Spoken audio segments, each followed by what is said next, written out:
Hello, welcome to the second lecture of the online course on explainable machine learning and artificial intelligence. In this lecture, we will discuss some of the general principles that have been developed for explainable machine learning. The first lecture of this course gave a broad motivation for developing interpretable and explainable machine learning. Machine learning algorithms are a very powerful way to leverage large amounts of available data and help with decision-making. But these algorithms are often black boxes that don't reveal their internal mechanisms. And this leads to important issues and risks at the level of trust, reliability, and bias. The general idea that I introduced in the first lecture is that developing interpretable explainable machine learning is a manner to address issues with trust and bias by making machine learning models more transparent. Specifically, explainable AI seeks to generate algorithms that provide explanations to the human users for the decisions they produce. In this lecture, we will discuss some general principles of explainable machine learning. The goals of this lecture will be to examine in what kind of situations algorithms need to provide explanations, to introduce the different approaches for achieving explainability, to identify the desired properties of explanations produced by machine learning algorithms, and finally to discuss how explainability can be evaluated, and this is a particularly important and largely open issue. So first of all, when are explanations needed? To start with, it is important to realize that not all machine learning systems require explainability. For example, consider postal code sorting on letters sent by ground mail. This task is largely automatized with very high accuracy, and the very rare mistakes typically don't have significant consequences. So the corresponding algorithms don't really need to explain how they reach their decision. Ad servers are another example where mistakes typically don't have significant consequences. So no one really needs an explanation on why they're being shown a specific ad. A very different example are algorithms predicting aircraft trajectories to avoid collisions. Here, mistakes are clearly dramatic, but predicting aircraft trajectories is a very well-studied problem, so the mistakes are extremely rare. Altogether, there are two types of situations where explainability is not required. Situations where there are no significant consequences of unacceptable results. These are called low-stake decisions. And situations where the problem is sufficiently well studied and understood to ensure high levels of trust. In contrast, there are two types of situations where explanations are needed and can be very important. These are problems which are not well understood and possibly not fully formulated, so that we don't have highly reliable models, or situations where predictions of the model potentially impact human lives. These are called high-stake decisions, and typical examples are machine learning applications in healthcare, criminal justice, banking and credit scoring, or predictions for pollution and CO2 emissions. The key question is who decides whether a particular machine learning application requires explanations. This is where legislation has a potentially very important role to play by enforcing legal regulations on when explanations are needed in machine learning and AI systems. A major recent development has been the introduction of the AI Act by the European Union. The AI Act is the first major legal framework for artificial intelligence. It aims to make sure AI systems used in the EU are safe, transparent, non-discriminatory, and environmentally friendly. How does it work? The EU AI Act uses a risk-based approach which classifies AI and machine learning systems on a pyramid according to their risk. At the top of the pyramid, unacceptable risk systems are simply banned. Lower in the pyramid, high-risk and limited-risk systems are subject to different regulations, which specifically include obligations about transparency, explainability, and interpretability. Most importantly, the AI Act introduces a right to explanation for individuals in the EU. The Article 68C states that any affected person subject to a decision from a high-risk AI system shall have the right to request from the deployer clear and meaningful explanations on the role of the AI system in the decision-making procedure and the main elements of the decision taken. So this new legal obligation raises a key question. How can AI systems provide explanations for the decisions and the predictions they produce? This brings me to the second goal of this lecture, which is to introduce different approaches for achieving explainability. Two big classes of approaches have been developed to achieve explainability in machine learning systems. And these two approaches act at different points of the machine learning pipeline. So let's go back to the machine learning pipeline. Machine learning algorithms start from available data and then train a model which is then used to produce predictions and decisions on new input data. The first approach for generating explanations for the produced predictions and decisions is to use a model that is inherently interpretable. What is an inherently interpretable model? Well, it's the opposite of a black box. It's a model that is totally transparent in the sense that it directly reveals how it produces predictions and decisions from input data. More specifically, inherently interpretable models are models that obey a series of criteria. The first and strongest criterion is simulatability. This is the ability to internally, mentally simulate the model and reason about its full decision-making process. In particular, this implies directly understanding how individual inputs and individual parameters affect the outputs of the model. A second, slightly weaker criterion is modularity, which refers to the possibility to break up the model into smaller parts that can then be understood separately. In both cases, an important assumption for interpretable models is that the inputs which the model receives are themselves interpretable, meaning that the inputs are understandable by the user of the model for whom decisions and explanations are produced. Altogether, interpretable models are models in which the decision-making process is simple enough to be directly understood. But one potential limitation is that there might be a trade-off between the simplicity of the model and its predictive performance. And this is one of the main reasons more complex black box models are used instead of simpler, inherently interpretable models.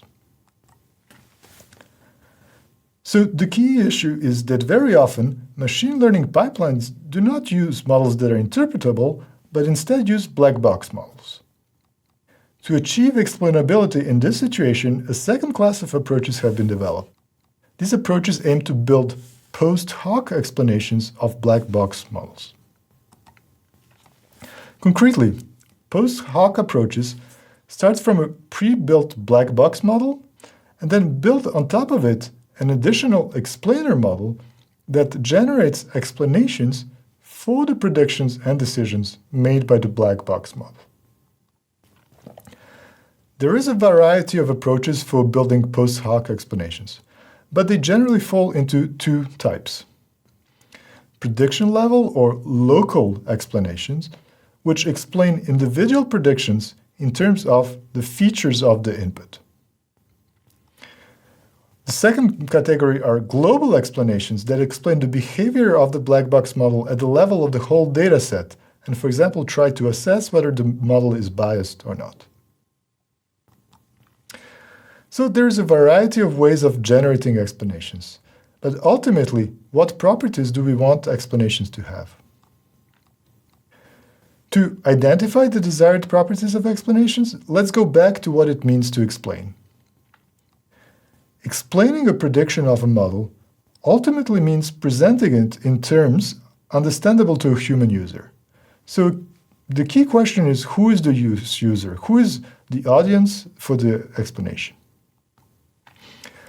Let's take the example of an algorithm for medical diagnosis, such as predicting pneumonia from a chest radiograph. There are at least 3 different types of human users.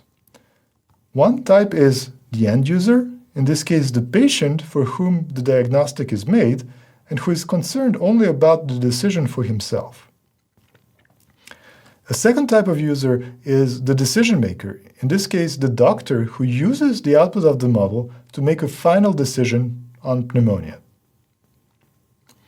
A third type is the domain expert who develops models for medical diagnosis and who wants to make sure that the algorithm is working correctly and reliably in a large population and different hospitals. These 3 types of users will need different types of explanations for how the model reaches its decisions. So, in general, explanations need to be audience-specific, they clearly need to be application and domain-specific, and more broadly, they need to be related to properties of human cognition. Altogether, this makes it difficult to identify general properties for explanations, so very often the motto is, you will know a good explanation when you see it. Nevertheless, it is possible to identify a list of desired properties for explanation.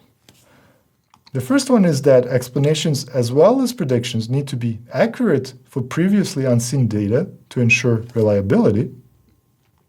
The second one is that post hoc explanations need to be a faithful approximation of the black box model they explain, meaning that they need to correctly capture the decision-making process in the black box.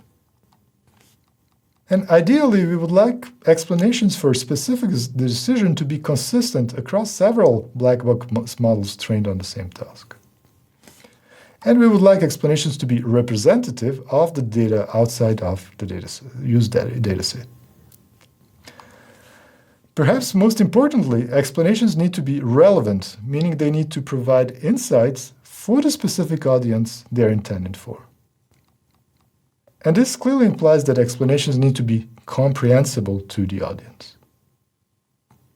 This brings us back to the point that explanations produced by a model need to be adapted to human cognition. The problem is that human cognition is limited. Our mind can typically manipulate only a limited amount of information at once. Typically, humans can manipulate at most 7 cognitive entities at once, and that implies that good explanations need to be short. Humans also favor explanations that are contrastive. Contrastive explanations are explanations that make clear why one decision was reached rather than another, or how the decision could have been changed if different inputs were provided. And these types of explanations are also called counterfactuals. Altogether, that means that explanations need in general to be selective rather than exhaustive, and clearly they need to be social in the sense that they need to take into account the knowledge and interest of the audience. This brings me to the last point, the need to evaluate the quality of explanations. Evaluating explainability is a very important but also very challenging issue, mostly because clear, quantifiable metrics are difficult to find. We simply don't have clear cost functions for explainability that we could optimize. 2 general types of approaches for evaluating interpretability have been proposed. The first one is to try to design a quantifiable proxy for a metric of explainability, and then automatically apply this proxy to evaluate explanations provided by an algorithm. The second approach is to evaluate explanations through experiments with human subjects, but asking them to subjectively quantify the quality of explanations. This can be done at different levels, with different types of subjects performing different versions of the task. A good starting point is to ask domain experts for detailed feedback on simplified tasks, and then turn to more systematic feedback on the real tasks that the machine learning algorithm is solving. At the final stage, one would want to quantify explainability with actual end users performing the full task. The different approaches for evaluating explanations are illustrated in this figure, where at the bottom we have functional evaluations without human subjects, and going up we have evaluations by human users on simplified tasks and then on the full real task. The issue is, of course, that these different types of evaluations come with different costs. Evaluations through quantifiable proxies are cheap, as they don't require experiments with human users. Evaluations through experiments become more and more costly as they are more specific. Another aspect to take into account is that evaluations with different types of users have different goals and should be based on different metrics. The goals and metrics for evaluations for different users are illustrated in this figure. Going from right to left, evaluations with experts of AI models aim to assess model interpretability and model debugging by quantifying explainer fidelity and how much a model can be trusted. In the middle column, evaluations with experts of the specific data aim to visualize and inspect how the model works and possibly tune and select models. The metrics here are task and model performance. Finally, evaluations with end users who are not experts aim to assess the transparency of the algorithm, to evaluate user trust, and to mitigate bias. And the metrics here are the usefulness of the model for end users, their satisfaction, trust, and reliance. This brings us to the end of this lecture on the general principles of interpretable and explainable machine learning and AI. In this lecture, we have examined when explanations are needed, introduced different approaches for achieving explainability, identified the desired properties of explanations, and discussed strategies for evaluating explainability. In the next lectures, we will cover in more detail the different approaches for explainability. Separate sets of lectures will focus on inherently interpretable models and methods for post hoc explanations. In each case, we will focus on the desired properties of explanations and finally, how we would evaluate them. See you in the next lectures.